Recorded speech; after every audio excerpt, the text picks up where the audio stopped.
Good morning. This is 7th grade, session 17.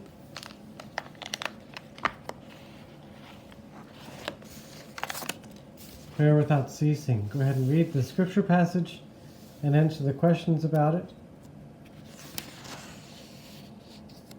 Next, we're looking at the Liturgy of the Hours. And go ahead and I will fill this in for you and we can look at those words together. Here we are back. The Liturgy of the Hours is intended to become the prayer of the whole people of God, and in it Christ himself continues his priestly work through his church. His members participate according to their own place in the church and the circumstances of their lives.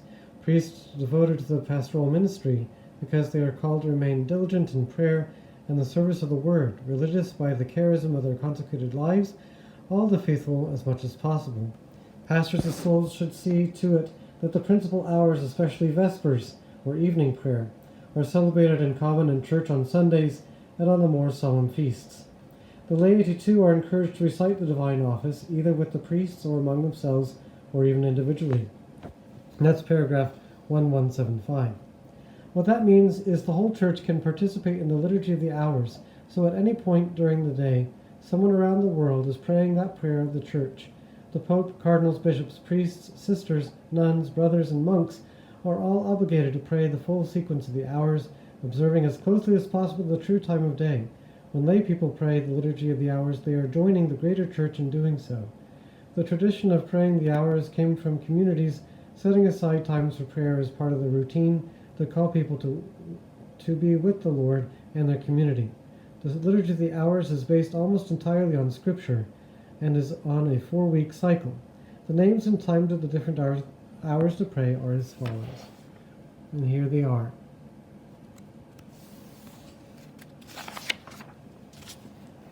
Here's St. John Maria Vianney, the patron saint of priests. I look at him and he looks at me, is what he said about Jesus in the Eucharist when he prayed.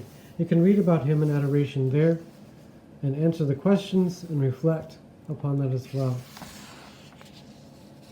Next, you can read about the devotion of the Stations of the Cross. This is a very important devotion that has ancient roots in our faith, and we still continue to pray it throughout the year, but especially during Lent.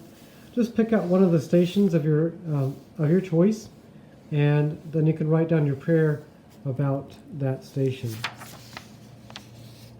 And lastly, here are 4 different types of prayer and the biblical basis for each one. So read the Bible passage.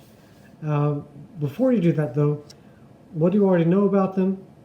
And then you read it. What question do you still have about it? And what did you learn?